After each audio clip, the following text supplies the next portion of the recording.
Dios te bendiga. Sé bienvenido a este espacio de la meditación de la palabra. Hoy es un domingo muy especial. Estamos celebrando el domingo de resurrección y espero que hayan tenido una Semana Santa muy hermosa en la presencia del Señor.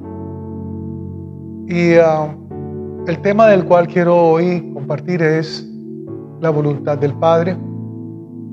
La cita, Mateo capítulo 25, versículo 36 al 42. El título de la palabra es Hágase tu voluntad. Vamos a leer. Entonces llegó Jesús con ellos a un lugar que se llama Getsemaní y dijo a sus discípulos: sentaos aquí entre tanto que voy allí y oro. Y tomando a Pedro y a los dos hijos de Zebedeo, comenzó a entristecerse y a angustiarse en gran manera. Entonces Jesús les dijo: mi alma está muy triste hasta la muerte. Quedaos aquí y velad conmigo.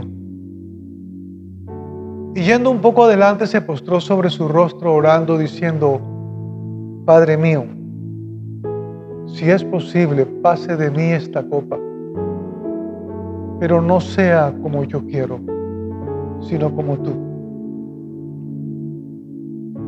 Vino luego a sus discípulos y los halló durmiendo, y dijo a Pedro: ¿así que no habéis podido velar conmigo una hora? Velad y orad, para que no entréis en tentación. El espíritu, la verdad, está dispuesto, pero la carne es débil. Otra vez fue y oró por segunda vez diciendo: Padre mío, si no puede pasar de mí esta copa sin que yo la beba, hágase tu voluntad. Oramos. Padre nuestro, gracias por la bendición que tú nos das a tus hijos de tomar esta palabra, es pan de vida. Gracias, Señor, porque podemos meditar en ella y ser edificados. Gracias porque tú tienes para nosotros algo nuevo.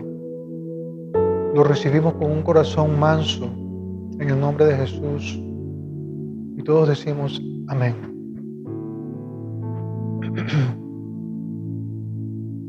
Aceptar la voluntad de Dios es un principio vital. Es innegociable y es conveniente para el ser humano. Pero honestamente hablando, no es tan fácil como parece. Aún para el creyente más espiritual y consagrado, no es fácil. Tampoco fue fácil para Jesús. Jesús conocía su misión. El Padre lo envió con un propósito. Cuando Jesús vino al mundo, sabía a lo que venía. A él no lo tomó por sorpresa la cruz ni su muerte. Y como evidencia, los evangelios registran que Jesús anunció a sus discípulos anticipadamente todo lo relacionado con su sacrificio.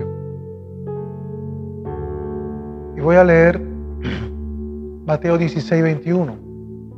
Dice: desde entonces comenzó Jesús a declarar a sus discípulos que le era necesario ir a Jerusalén y padecer mucho de manos de los ancianos, de los principales sacerdotes y de los escribas, y ser muerto y resucitar al tercer día.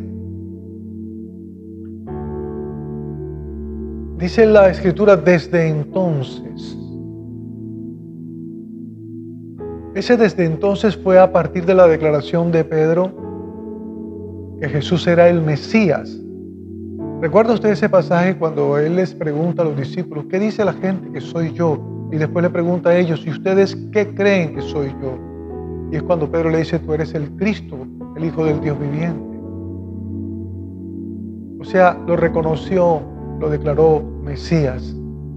Y Mesías significa Salvador esperado. Por lo tanto, Jesús sabía cuál era su propósito a cumplir. Era morir para dar vida y salvar la humanidad. Jesús sabía que no iba a ser fácil, que iba a ser doloroso. Ciertamente también lo sabía. Getsemaní es ese lugar donde Jesús oró, conocido también como Huerto de los Olivos. Y la palabra Getsemaní significa prensa de aceite. Es posible que en ese lugar procesaban el fruto del olivo para extraer su más valioso tesoro, aceite extra fino.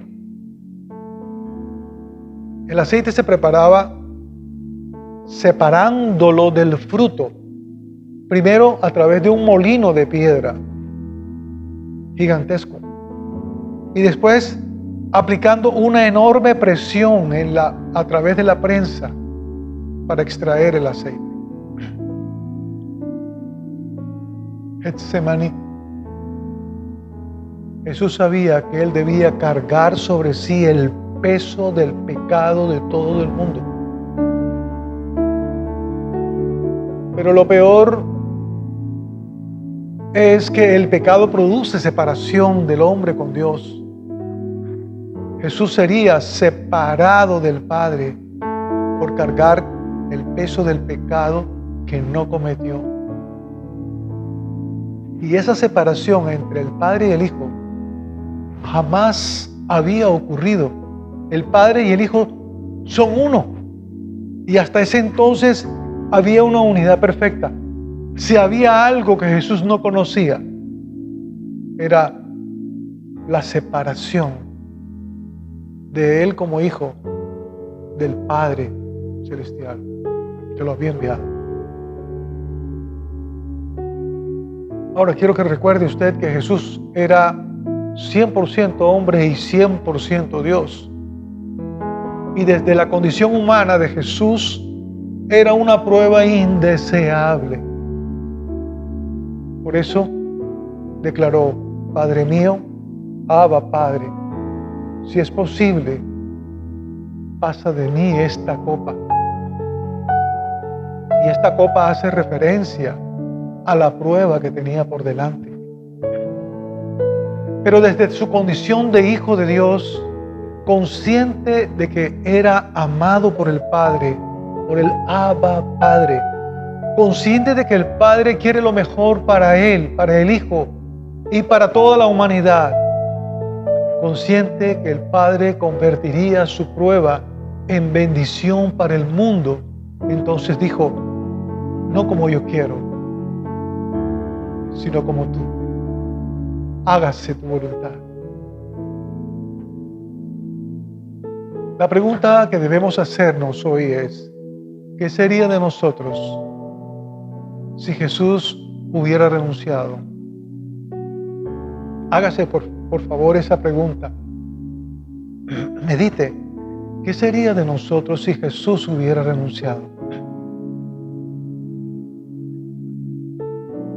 Cuando en el plano del liderazgo humano a alguien influyente y valioso por su aporte al equipo o a una empresa o a un pueblo renuncia a su posición, deja un vacío difícil de llenar y puede ser causa del derrumbe de un proyecto o una gran pérdida en la campaña por alcanzar la meta.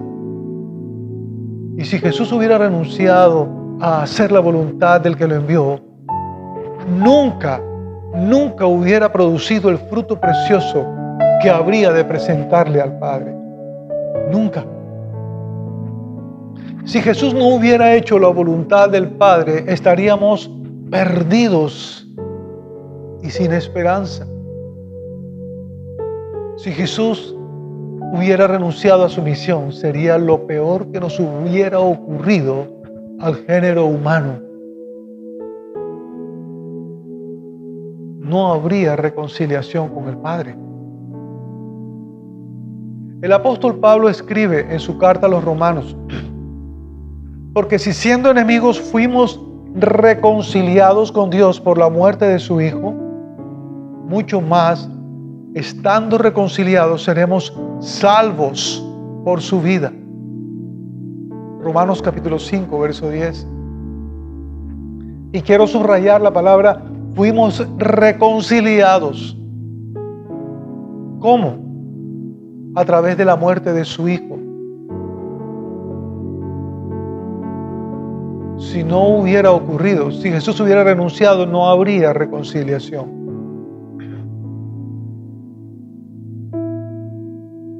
Otra cosa, no tendríamos vida eterna. Estaríamos separados de Dios eternamente, o sea, muertos eternamente.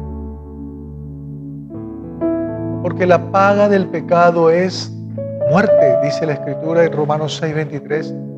Pero la dádiva de Dios es vida eterna en Cristo Jesús, Señor nuestro.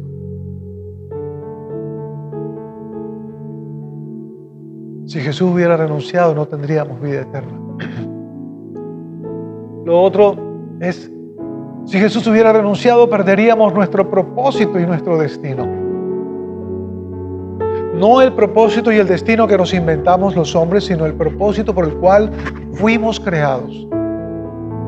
Fuimos creados para ser adoptados como hijos de Dios y para disfrutar de la gloria de su gracia. La Escritura dice en Efesios 1, versículos 5 y 6, por su amor nos predestinó para ser adoptados hijos suyos por medio de Jesucristo, según el puro afecto de su voluntad, para alabanza de la gloria de su gracia, con la cual nos hizo aceptos en el amado. Nos hizo aceptos en Cristo Jesús. Nos predestinó para ser adoptados hijos suyos. Ese era nuestro destino. Hijo. Si Jesús hubiera renunciado, no tendríamos este privilegio de la condición de hijos de Dios.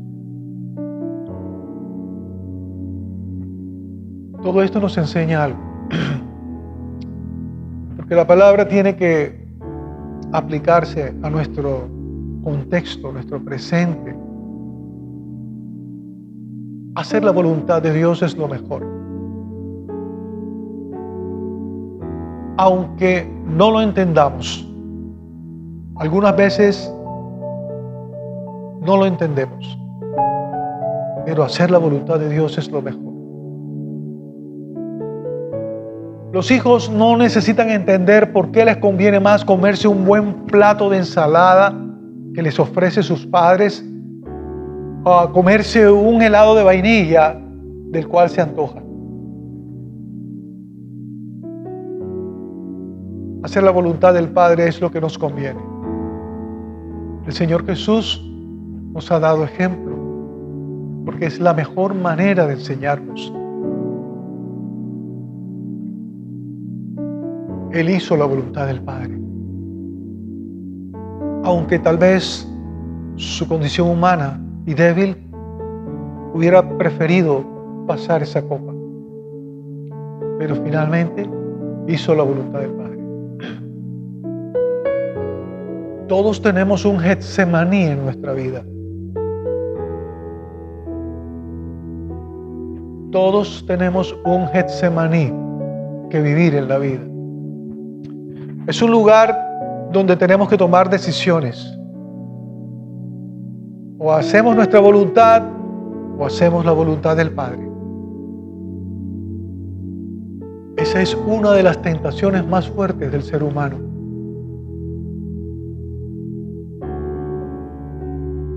O hacer mi voluntad o hacer la voluntad del Padre.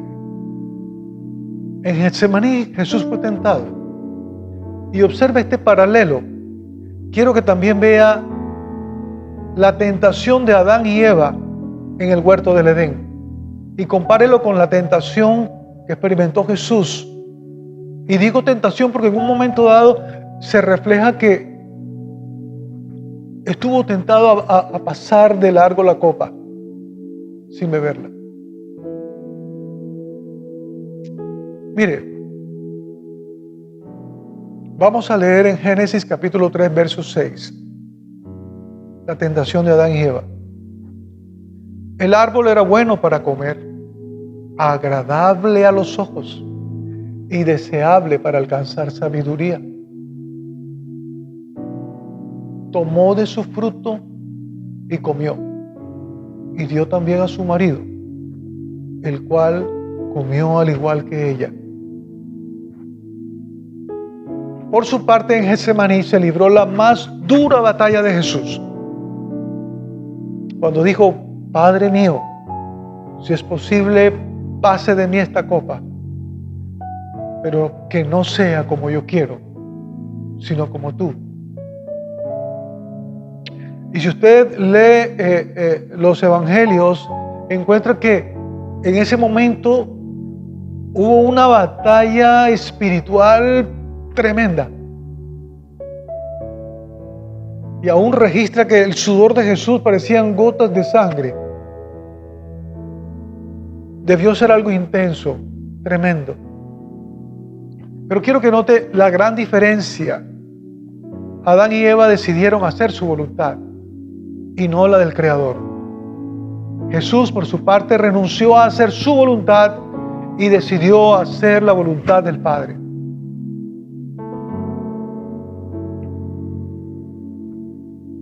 Jesús se hizo carne para conocernos.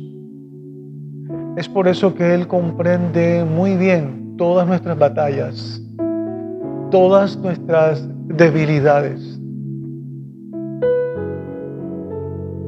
Hebreos 4:15 dice: no tenemos un sumo sacerdote que no pueda compadecerse de nuestras debilidades, sino uno que fue tentado en todo según nuestra semejanza, pero sin pecado.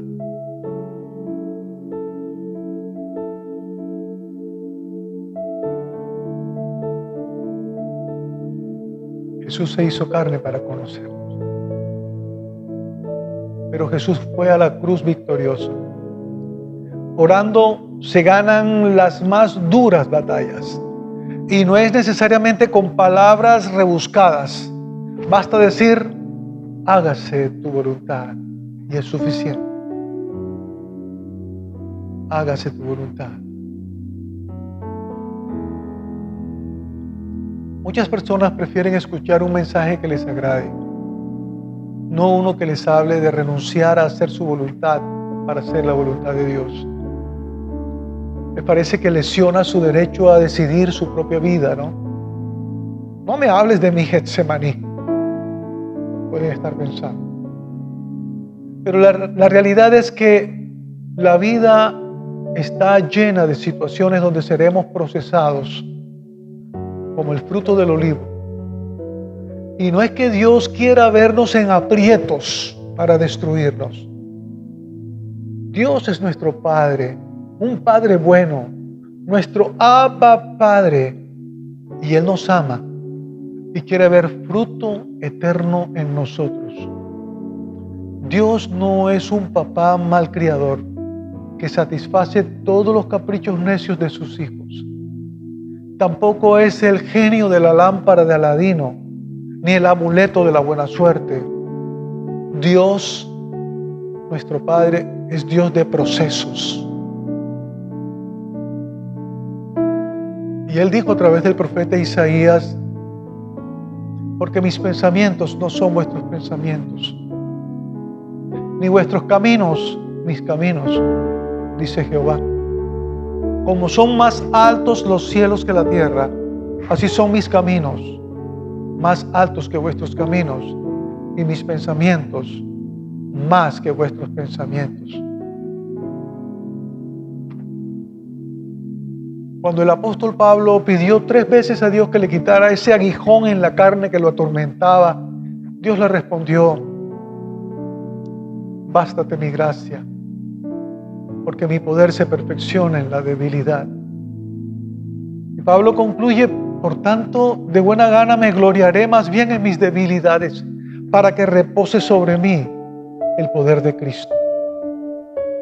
Quiero repetirlo: por tanto, de buena gana me gloriaré más bien en mis debilidades, para que repose sobre mí el poder de Cristo. Y usted y yo le decimos al Señor: hágase tu voluntad. Amén. Oramos. Padre, gracias por tu palabra.